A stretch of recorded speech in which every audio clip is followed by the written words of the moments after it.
धन्यवाद माननीय अध्यक्ष जी। मैं आज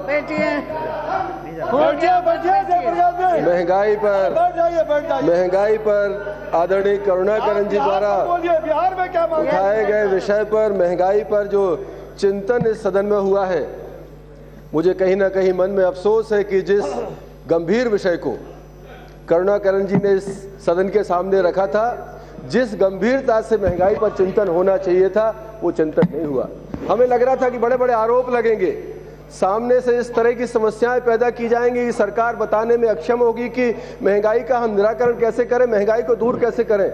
लेकिन मुझे खुशी है कि विपक्ष की तरफ से एक भी ऐसा जिम्मेदार आरोप नहीं लगा कि सरकारी पक्ष को कहीं, हमारी भारतीय जनता पार्टी एनडीए के हमारे नेताओं को कहीं लगे कि हमारे 2 वर्ष के कार्यकाल में महंगाई बढ़ी है या हमारे आचरण से देश का कहीं सम्मान गिरा है। माननीय अध्यक्ष जी, मैं इस अवसर पर आपसे आग्रह करना चाहता हूँ, हमेशा महंगाई पर चिंतन जब होता है जब किसान को लाभ मिलता है।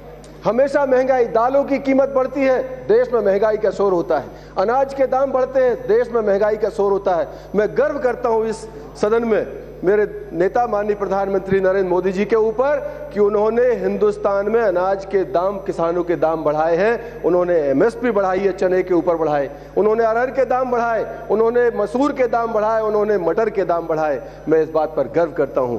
दालों की कीमत केवल चिंता का विषय हो सकती है, लेकिन जो लोग चिंता कर रहे हैं, अध्यक्ष जी, मैं पूछना चाहता हूं उनसे कि मटर और अरहर की दाल में अंतर क्या होता है, चने की और मटर की दाल में अंतर क्या होता है, आलू और आड़ू में क्या अंतर होता है। इस बात को न जानने वाले लोग इस भारतीय जनता पार्टी और एनडीए की सरकार पर आरोप लगाते हैं, तब हमें दुख होता है। माननीय अध्यक्ष जी, मैं आपसे कहना चाहता हूं, ये माननीय मोदी जी की सरकार है जिन्होंने चने को 8,000 रुपए तक बिकने को इस देश में स्वतंत्रता दी और किसान की जेब में आज पैसा पहुंचा है। गांव में कोई व्यक्ति महंगाई की बात नहीं करता, गांव में कोई व्यक्ति गरीबी की बात नहीं करता।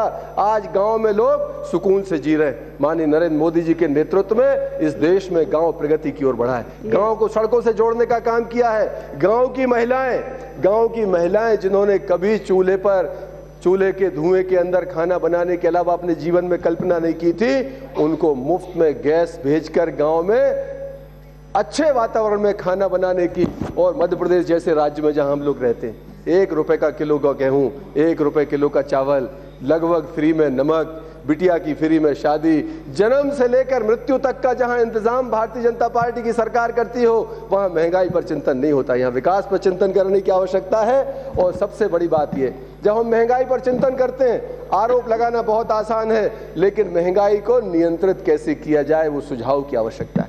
मेहताब जी के अलावा, 1-2 वक्ताओं के अलावा पूरे सदन में मुझे बहुत खेद के साथ इस बात को कहना पड़ता है कि सुझाव कहीं से नहीं आया। आरोप लगते हैं, लेकिन जब तक सुझाव नहीं आएगा, उसके परिणाम निकल के नहीं आएगी। सरकार भी चाहती है अच्छे सुझाव विपक्ष से मिले, सरकार भी अच्छे सुझाव को आत्मसात करना चाहती है, देश में एक बेहतर व्यवस्था देना चाहती है, लेकिन जब तक अच्छे सुझाव नहीं मिलेंगे, मुझे लगता है कि आपकी मंशा है, वो मंशा पूरी नहीं हो सकती। माननीय अध्यक्ष जी, मैं इस अवसर पर, मंत्री जी बैठे हैं, कुछ आग्रह करना चाहता हूँ कि हमारी सरकार ने हर वर्ग को मदद की है।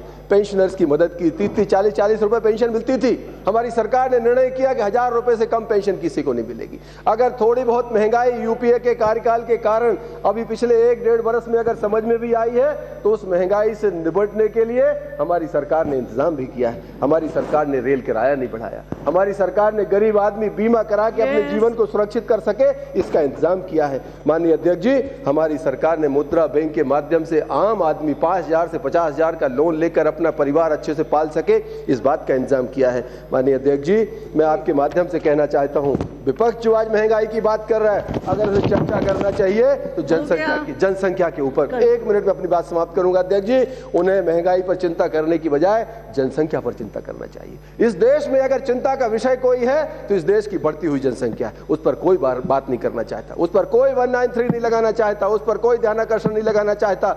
इस मोर्चे पर आगे आए और सदन एकजुट होकर इस देश में निर्णय करे कि हिंदुस्तान में जनसंख्या के नियंत्रण करके हम इस देश को एक अच्छे रास्ते पर ले जाना चाहते हैं। माननीय अध्यक्ष जी, मैं आपसे आपके माध्यम से अनुरोध करना चाहता हूं कि आज इस देश का नौजवान, स्किल डेवलपमेंट मिनिस्टर यहाँ से चले गए, इस देश का नौजवान अपने पैरों पर खड़ा हो, स्किल इंडिया की बात की हमारे सम्मानित कांग्रेस के सांसदों ने।